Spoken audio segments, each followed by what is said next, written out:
Cape to Cairo Express.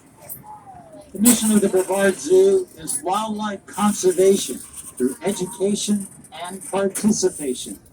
Your admission, along with membership, a portion of that goes towards conservation efforts like giraffes in Africa, jaguars in Central and South America.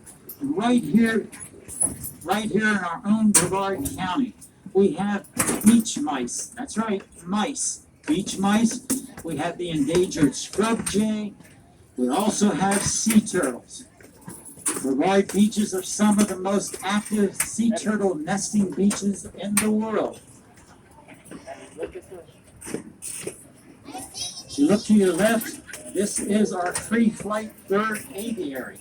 We'll talk more about that on the way out. And off to the right over the fence there, we like to always have a shout out to our maintenance department. We have over 900 animal enclosures here at the Brevard Zoo.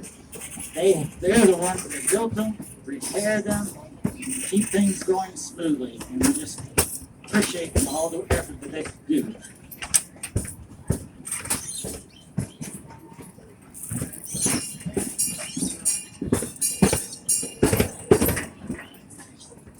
We're about to enter the tunnel and then soon to enter the animal habitat. If you look down to the left, this is our pollinator garden.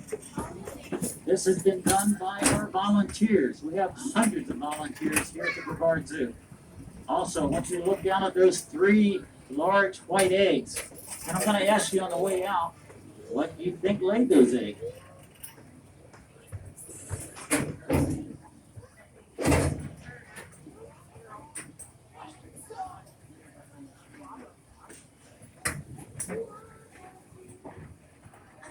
Again, I remind you as we enter the animal enclosure, keep hold of all your belongings. You're not able to pick up anything that falls off of the train. Also, do not try to touch the animals if they come close. As you look through the trees, you'll see to the left our Miami River.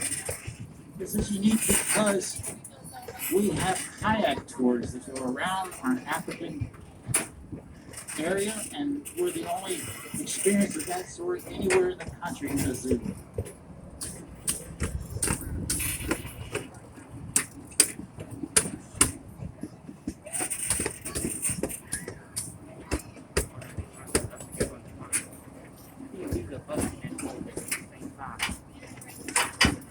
As we go around the corner, you'll see, if you look to the left, across the Miami River, to see our rhino habitat. Now, if you've seen our rhinos, you would say they're not white, but they're called white rhinos. They look usually gray or dirty brown from rolling around in the mud.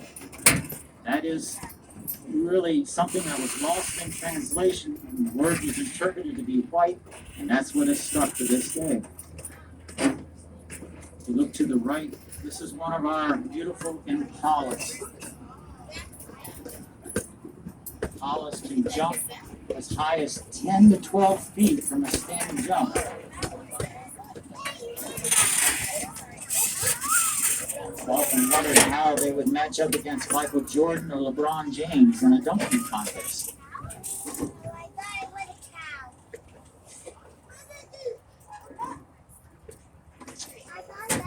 This is our marabou stork, who has a little bit of attitude, but we love her.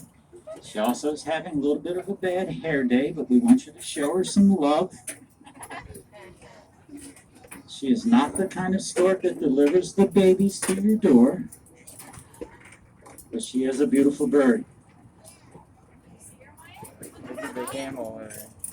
The reason she's bald is because her diet consists of carrion, which is basically like what vultures eat. And so having less hair means less bacteria has the opportunity to grow. It's just really a safer for her and for her health.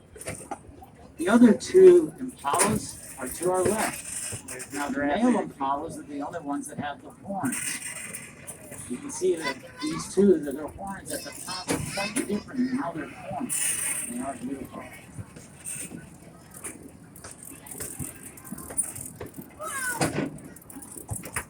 We're coming up on our left. in our African habitat, the overnight area. This is our two dromedary camels.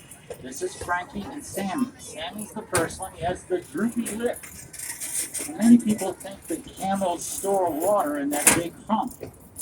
Well, actually the hump is made of fat, not water. They do have a very efficient system in how they use the water, and the fat does turn into energy. So if they are on a long journey where they're not able to have food or water, they can go for great things because their body is so efficient in how they use the water, and the fat turns into energy. In fact, after the journey, that hump will get smaller, and they actually will have to eat again to restore the fat and for the hump to grow back up again. Now to the right here, chowing down are our three Watusi cattle. Also one of our Impala. Okay, he just moved. The Watusi cattle, notice, look at the horns. The horns are nearly 6 feet wide, and when they are fully mature, they will be 8 to 12 inches in diameter at their base. They also were known as the cattle of the kings. If you've ever seen any of the Egyptian pharaohs' tombs, you may have seen either paintings or even hieroglyphs of these cattle. It was a representation of wealth, and also they wanted to carry that wealth into the afterlife. Now, as you look down to the left, that skull is of a Nile crocodile. Now, we do not have any Nile crocodile here at the zoo. We do have their American cousins, the American crocodile, as well as the American alligator. But the Nile crocodile is actually not the most fierce animal in Africa. That belongs to the hippopotamus.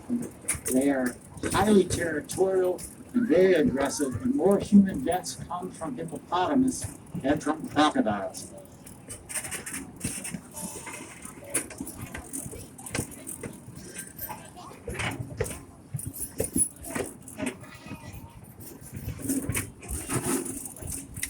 Now as you come back into the tunnel, notice the beautiful paintings on the left-hand side.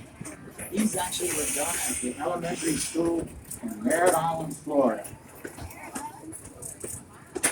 Now we talked about those 3 large eggs on the way in. I'm going to ring the bell, and then after that I'm going to count to 3, and I'm going to ask you to yell out what you think they are. 1, 2, 3. Dinosaur! Oh, they're ostrich eggs. Those are unfertilized eggs, which means there is no live ostrich baby or anything yet. But imagine, just like the eggs that you buy at the store, which are cheap and unfertilized eggs, imagine the omelet that you could make from one of those ostriches. Now to our right is our noisy aviary. They are excited.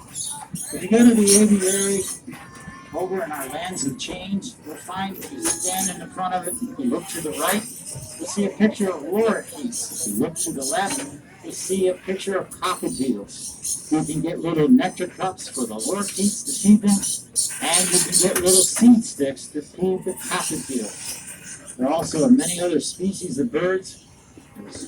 Usually we will see a scarlet ibis. Also there's roseate spoonbill. There's a scarlet ibis down on the ground there. Now we're coming up upon our Komodo dragon habitat. Komodo dragons are the largest lizard in the world, and their bite is bad. We're now returning back to our station. Thank you again for traveling with us on the Cape to Cairo Express. Please make sure you gather all your belongings. Now wait till we come to a full stop, and we will ring the bell, and then you may exit the train. Thank you again for joining us today.